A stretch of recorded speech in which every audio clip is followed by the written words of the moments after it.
Hi everyone, I am Titi and I am based in South Africa.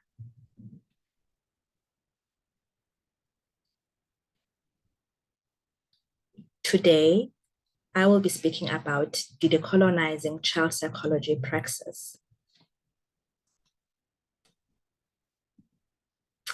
And I will be speaking about decolonizing child psychology praxis from an African psychology perspective. African psychology does not hate, does not disregard, does not discriminate, and does not dismiss other forms of knowledge that are derived from other parts in the world, but is centering on African knowledge systems.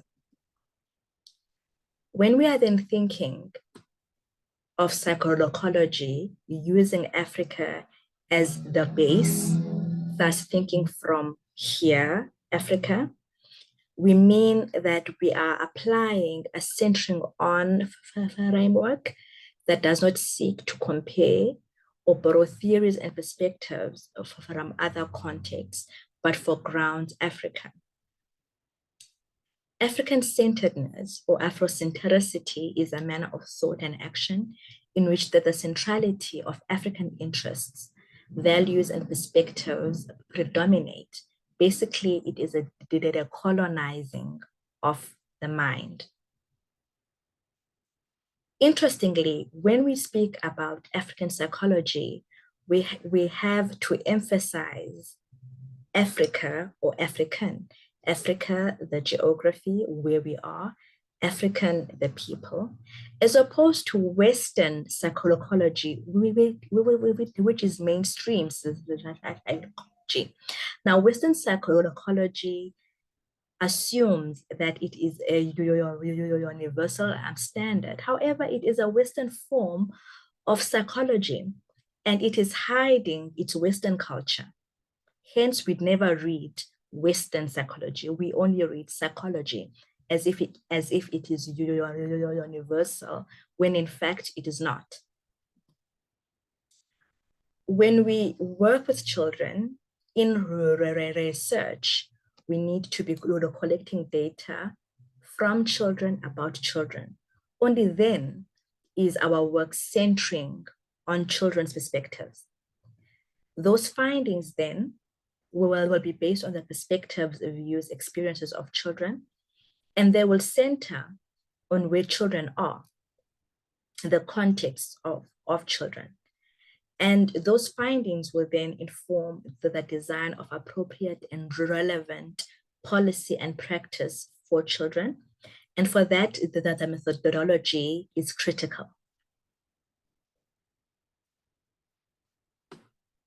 We need African-centered models because psychology appears to be alienating African children from their identities, their environments, and imposes an obligation on people to become westernized in order to be helped by psychology. This Western psychology is manifested in the manner in which mainstream psychology is being produced, articulated, managed, and applied to meet today's challenges. But these challenges are also contextual. Therefore, theoretical frameworks in psychology that have been developed in Western countries have some relevance for African societies, but cannot be exclusively used to explain the human needs of people across cultures and across time.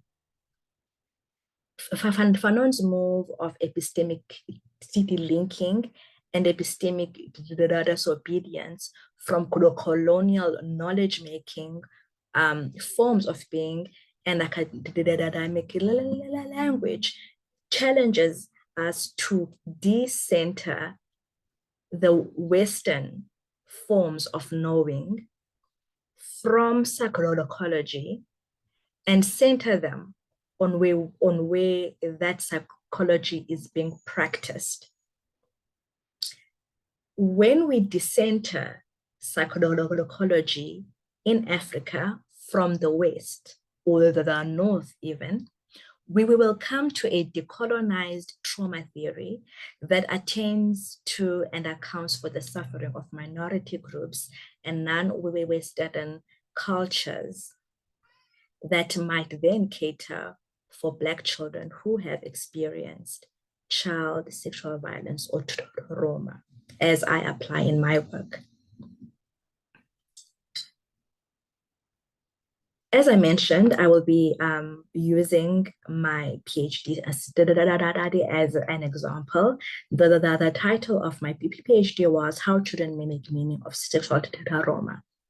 And I used an intersectional lens to study children.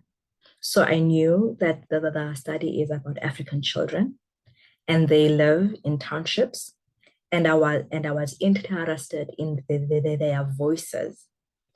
And I was interested in their experiences of sexual violence and trauma. Therefore, understanding race was important, or race theory was important, right? And to understand, and I used this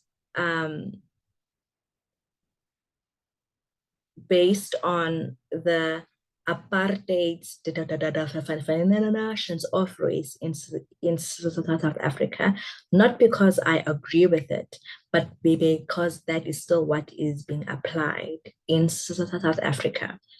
So to understand the ontology of children then, I looked into children's languages and culture. For class, I looked into the resources children have and their environments where they exist. And for age, I was attuned to the developmental stages of children, not ages per se, but stages, because culture informs child development as well as the maturity of children. And therefore, I paid attention to how gender was representing itself in children's understanding of sexual violence and trauma. Because gender was important to understand for sexual violence research, the decolonial African-centered feminist perspective is important. It helps to unpack issues around agency, power, and whose knowledge counts as knowledge. It resists the social injustices embedded in the historical and cultural conditions of African women and children. It speaks to issues of social justice as well. So if men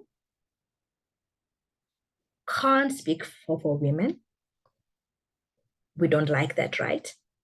And we don't want white women speaking for Black women. And there are challenges when women study men about the singular lens in which we use to study Black men in particular, that singular gaze. So why are we speaking for children?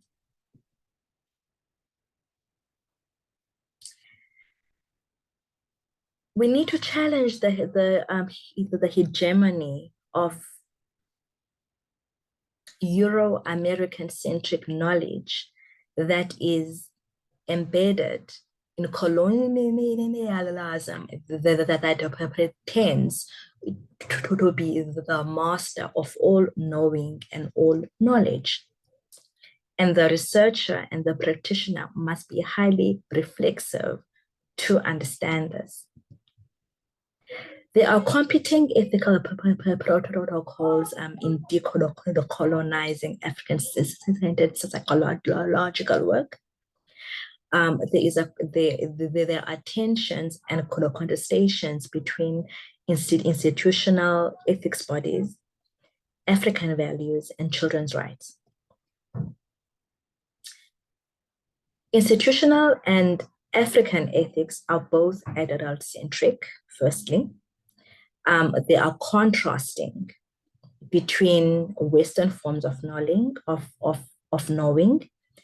African philosophies, Western being highly individualistic and independent, whereas the African values are interdependent and collected harvest. In practice, psychology, Western psychology requires detachment, whereas African values are founded upon connectedness. All of these speak to the cultures between the two, the West, the Western framework, and the African framework.